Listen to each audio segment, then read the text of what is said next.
Bueno, estamos aquí con Julio Piumato. Él es el líder de la Unión de Empleados de la Justicia Nacional, es el secretario de Derechos Humanos de la CGT.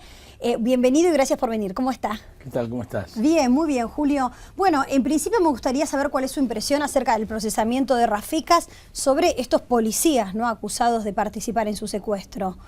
Bueno, cuando tuvo la deferencia de avisarme el doctor Rafecas después que había firmado, para mí tardé como 2 horas en caer, ¿no? Porque evidentemente primero, bueno, una información, uy, qué suerte, qué bien, pero después se viene todo... Los recuerdos encima. Todos los recuerdos encima, ¿no?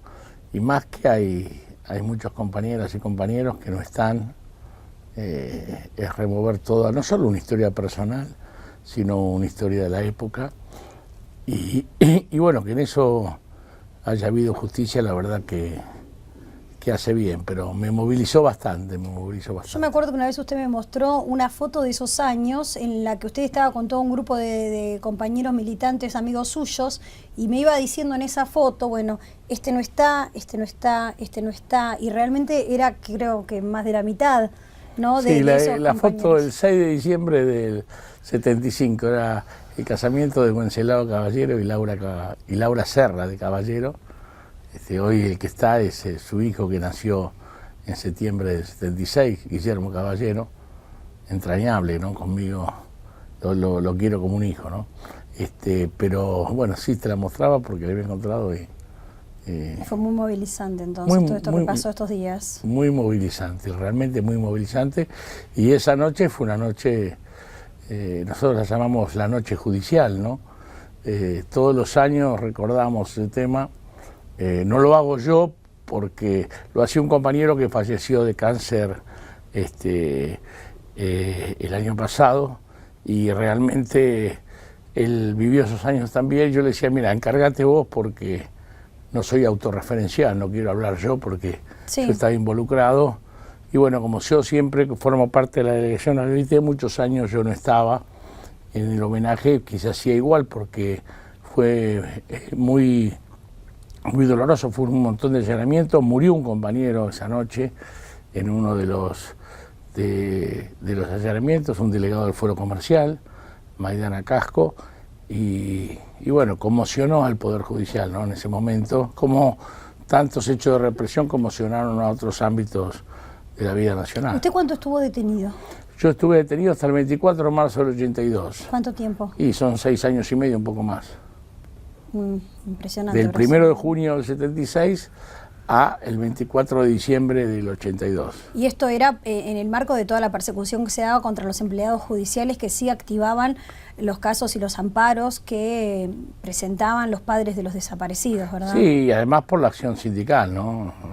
Es decir, la represión de la dictadura estuvo principalmente dirigida a destruir a la organización sindical de todos los gremios, porque el objetivo era aplicar un programa económico, el de Martínez de Oz, el que Martínez de Oz anuncia el 2 de abril, y lo dicen en la orden de batalla del 77 que firma Viola, lo dicen claramente que el objetivo era neutralizar, ponían, sí, y decían todas las formas, desde la muerte hasta la cárcel, a todos los activistas gremiales que pudieran impedir consolidar esa Argentina para pocos, ¿no? Que era el objetivo de la dictadura. En Piumato, hoy estamos viendo otra realidad, gracias a Dios, muy diferente, pero hay problemas que todavía preocupan a la clase obrera, y tiene que ver, voy al tema de ganancias, ¿no? Ganancias, que es un tema que decidió el oficialismo que no se debata en el Congreso, pero que está afectando claramente o empobreciendo, ¿no?, a los trabajadores. ¿Entiende usted la justificación del kirchnerismo sobre esto? ¿Por qué cree que se niegan tan firmemente a subir el mínimo no imponible, teniendo en cuenta que eso no representaría una erogación o un cobro de impuestos tan alto como para que al gobierno le cueste financieramente una barbaridad? Digamos, hay un montón de sectores a los que se puede gravar, pero gravar a los trabajadores tiene un costo político, y a nivel ingreso se podría remediar con algún otro sector, con algún otro impuesto, ¿no?, hacia sectores más acomodados de la sociedad. ¿Por qué cree que esta fue la decisión del kirchnerismo? Porque yo creo que es un modelo esencialmente conservador, ¿no? A la larga uno va descubriendo que esto, porque evidentemente, y lo ha dicho la presidenta, si vos escuchás los discursos de los últimos 3 años, ella lo ha fundamentado, ha hablado de oligarquía obrera, el que cobraba hace 2 años más de 7.000 pesos, un año más de 7.000 pesos, después la derrota de las PASO la hizo modificar, pero esencialmente ellos financian con el aporte de los trabajadores que ganan un poco más, financian los beneficios que tienen los que no tienen trabajo, ¿no? Digamos, buena parte de la financiación de ganancia, que es el segundo impuesto en valor en Argentina, surge del aporte de los trabajadores y eso va a financiar la asignación universal, de la cual son discriminados también los trabajadores, porque el que cobra un cupo ya no recibe la asignación completa, recibe parcial esa asignación o deja de recibirla cuando gana el grupo familiar, ¿no? Más de 15.000 pesos. Entonces, todo esto está pensado así. A los jubilados se integró con justicia a casi 2 millones, no sé cuántos serán, porque también hay denuncias que ahí hay muchos que consiguieron jubilaciones de privilegio que no les correspondía. Va a haber que hacer un momento una investigación. Pero sí lo obtuvieron muchos que por mucho tiempo que no tenían aporte por trabajo, por todo lo que pasó en la Argentina en el 90, un acto de justicia. Pero eso fundamentalmente ¿con qué se financia? Se financia con que se le tapó la jubilación, el crecimiento jubilatorio a todos los que aportaron toda su vida. Claro. Entonces hoy el 75% de los jubilados gana 2.700 pesos, que es una miseria, no puede vivir. Con el justificativo que es así cobra. Pero entonces eso no es justicia social. Justicia social es que aquellos que no pudieron aportar porque se quedaron sin trabajo en los 90, se puedan jubilar con una jubilación digna, pero es impensable, como mínimo te diría, es impensable concebir un país donde la jubilación mínima sea menos que el salario mínimo vital y móvil. Claro. Porque si hay un salario mínimo y vital, que es miserable hoy día, pues son 3.000 y pico de pesos también, pero como un jubilado es menos que vital. Sí. Bueno, son todas las contradicciones, ¿no?, de este tema. Y la otra lectura es que qué mal están los salarios en la Argentina para que, como dice el gobierno, sean tan pocos los que hoy se vean afectados, si sean tan pocos los que ganan hoy más de 15.000 pesos. Sí, a mí me impresiona, ¿no?, eso, que cuando tratan de defender por qué el gobierno no sube el mínimo imponible, los economistas kirchneristas dicen es un sector minoritario de la población. Y decir eso es como prácticamente reconocer el índice de pobreza que se esconde, porque si la mayoría de los pobreza, trabajadores... de claro, trabajo precario, de desocupación, todos esos índices que esconden, ahí está materializado. Por eso, desde la concepción conservadora, el que gana un poco más ya es una élite, porque ellos, digamos, quieren tener todo. Decir, uno que es peronista hoy puede ser cualquiera, ¿no? Yo cuando hablo de peronismo es practicar la justicia social. Hoy puede haber muchos peronistas que no son peronistas, pero practican la justicia social. Así que los que creemos en la justicia social, creemos que en un país con 40 millones de habitantes todos pueden vivir con dignidad. Consideramos que con estos salarios no se puede vivir con dignidad. Entonces es un sistema injusto, más demostrado por las cifras, que con lo que creció la Argentina en todos estos años, más allá de los dibujos que hicieron, que crecimos menos de lo que dicen que crecimos, pero igual fue un crecimiento importante. ¿Quién se llevó la parte del león? No se la llevaron los que menos tienen. La parte del león se la llevaron los grandes concentrados. Hoy está mucho más concentrada la riqueza en la Argentina que hace 10 años, y esto creo que habla por todos, más allá de lo que diga el relato. Así que ganancias que hay mucha gente que la sufre y protesta, yo creo que es una buena lucha, como la de los jubilados. La próxima marcha que hacemos en G3 por los jubilados nos parece... mira, el Papa Francisco dijo en Brasil una frase que tiene mucho que ver con la filosofía peronista, ¿no?, que fue: los países que no atienden a los niños y a los mayores no tienen futuro. Y acá, pagarle 2.700 jubilados es pensar en una Argentina sin futuro. Entonces tenemos que hacer algo porque nosotros creemos que este país sí tiene futuro. Ahora, Piumato, ¿no cree que en el sindicalismo también tiene que haber una renovación? Porque ¿desde dónde se dice o se hacen estos reclamos si finalmente han confluido en el sector que usted representa o al que usted pertenece, sectores del sindicalismo que han estado enfrentados históricamente y que no representan una renovación, ¿no? ¿No hace falta también ahí cambiar las cosas? Sí, posiblemente, pero el problema en el sindicalismo hay dos problemas. Primero, que la democracia sindical se garantiza con una autoridad de aplicación, el Ministerio de Trabajo, que garantice que las elecciones sean limpias, los sindicatos y todo aquel que quiera competir pueda competir. Ese es el primer punto, ¿no? Entonces, con eso, ¿qué pasa con lo que está pasando ahora? Es que el que pierde no lo deja competir, arma un nuevo sindicato. Entonces se hacen muchos gremios pequeños sí, que con el principio de divide y reinarás. Pero yo creo que el problema central, por eso la democracia tiene que ver con que los que son elegidos representen el interés de los trabajadores. Yo no me preocuparía tanto los que hoy se juntan para defender a los trabajadores, más allá de su historia previa, sino que me preocupa los dirigentes que quedan pegados al gobierno y han abandonado la defensa de los trabajadores. Esto es lo que me preocupa, más con historias diferentes y por acuerdos que no benefician a los trabajadores, son acuerdos personales de dirigentes que ponen su interés personal por encima del interés que está representado. ¿Y a quién se está refiriendo? Porque Caló hizo un paro, ¿no?, a través de su gremio. Bueno, tuvo que hacer un paro. La presión que tienen de las bases es muy grande, ya lo vieron los docentes de la provincia de Buenos Aires, porque los trabajadores, Perón decía siempre que los trabajadores avanzan con los dirigentes a la cabeza o con la cabeza de los dirigentes, ¿no? Y acá tenemos muchos ejemplos en la Argentina. Afortunadamente la conciencia de los trabajadores, por más que desde la dictadura se hizo tanto para destruirla, y en los 30 años de democracia también, convengamos, sigue siendo firme y pelea por lo suyo, porque hay una conciencia histórica de dignidad.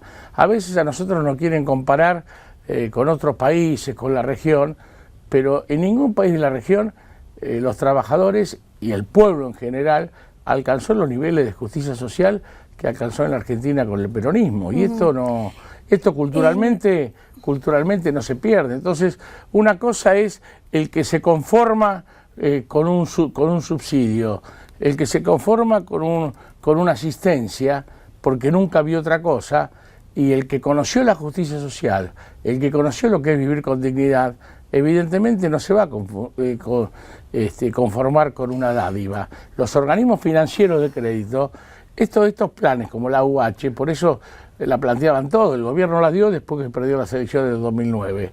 Todos van a estar de acuerdo en una situación de crisis que se pague, pero esto tiene que ser una cuestión, como todo plan asistencial, pasajera. Claro, que lo tenga una fundamental salida. Es que haya trabajo y trabajo digno, que se pueda vivir con dignidad, ¿no? Esto es un poco Ahora, lo que uno Piumato, persigue en la vida. Dos cosas le pregunto sobre el Poder Judicial. Una, ¿qué opina o qué le contestaría la presidenta sobre esto que dijo que ojalá en los 90 hubieran habido jueces tan atentos a las denuncias por corrupción como hubo en este periodo? Bueno, yo creo que en aquel momento prevalecía un sistema, nosotros lo denunciamos con la democracia, que este gobierno quería hacer lo mismo que hizo la Corte de los 90. La Corte de los 90 disciplinó al Poder Judicial, siempre nosotros denunciamos no solo los actos de corrupción, sino hubo pocos jueces que declararan la inconstitucionalidad de leyes que violaban los derechos humanos de los trabajadores. ¿Pero cree que hacían más la vista gorda los jueces en los 90? ¿Con los funcionarios que estaban en el poder que ahora? Estaba más disciplinado, eso es lo que quiso hacer este gobierno con la reforma judicial. Disciplinar, como no podía tener una corte que, fíjate vos lo contradictorio, una corte independiente creada por Néstor Kirchner le molesta a un gobierno, ¿por qué? Porque quiere disciplinar al Poder Judicial para que la corrupción no tenga castigo en la Argentina. Entonces, yo creo que hoy la justicia, afortunadamente, y tiene mucho que cambiar, es mejor que la de los 90. Y por eso hoy está juzgando o está tratando de investigar a veces porque el gobierno pone muchas trabas, convengamos, que el caso a la investigación. Campagnoli, por ejemplo, el gobierno quiere ponerlo como un caso testigo de lo que le pasa a los jueces o a los fiscales que avanzan las investigaciones en contra del poder? Sí, para mí claramente es un mensaje a todos los fiscales. si investigan corrupción, van a esto. Es decir, esto es muy preocupante. Cuando fue lo de Julio López, la desaparición de Julio López, uno decía, bueno, un hecho aislado, son lo que va quedando, pero en general acá en la Argentina, y no cambió con este gobierno, hay una desprotección a los testigos de las causas importantes y a las víctimas. Yo te puedo decir, en principio, en Campagnoli es eso, es aleccionar, es un llamado de atención para los demás para que no pueda hacer. Yo creo que, aunque lo saquen a Campagnoli, lo convierten en mártir a Campagnoli. El próximo gobierno que venga va a poder elegir Campagnoli dónde va a querer estar, porque se ha transformado un símbolo de la lucha contra la corrupción en la Argentina, ¿no? Por cumplir, meramente cumplir con su función de investigar algo que es un flagelo, que uno de los cánceres junto al narcotráfico que tiene la Argentina y que nos carcome. Pero te digo una reflexión, cómo tiene que ver cuando se habla de la justicia, incluso la presidenta, siempre se viene hablando en sentido parcial y sin importarle en el fondo a nadie de los que habla hoy la justicia en serio. Mirá, cuando se hace la reforma penal en la Argentina de procesal penal en el año 92, que la hace Arlanian, en que se pone la oralidad en la justicia federal, en el Poder Judicial de la Nación, Justicia Federal y Justicia Nacional, ahí se crea un instituto que es el Centro de Atención a las Víctimas y a los Testigos. Sí. Es decir, para proteger... Eso se sacó ahora. Bueno, lo sacaron, pero nunca lo pusieron en marcha. Nunca se puso en marcha. Está en la ley, pero nunca... Se instrumentó. Nunca se instrumentó. Entonces vos, en el tema de los testigos, tenés Julio López, que fue un escándalo todo, ahora parece que... y ahora tenemos el caso del testigo, uno por los delitos de lesa humanidad, y ahora por el caso de corrupción, que es el señor Cadevila, licenciado, doctor, no sé qué, cuál es su título profesional, que es un disparate. Pero también tenés la otra, tenés las víctimas. La tragedia de Once, cuya responsabilidad del Estado es indudable, generó casi 700 heridos. 700 heridos que sufrieron conmoción. Yo te puedo decir de gente que viaja, de chicos que viajan, hijos de personas conocidas que viajaban, aún no viajando en ese tren, hoy tienen secuelas y no quieren viajar el tren por el impacto que generó ese accidente. Pero víctimas de ese accidente hay casi 700, que no solo tuvieron heridas físicas, sino psicológicas, que le impiden seguir trabajando. Que le impiden seguir trabajando y no tienen ninguna asistencia del Estado. Esto es una vergüenza atroz, porque el Estado ahí, en ese abandono que hace de las víctimas, principalmente está reconociendo su responsabilidad en lo que generó ese trágico accidente, ¿no? Muchísimas gracias, Primato, por haber venido aquí a Infobae. Muy amable. De nada. En un ratito volvemos con más información.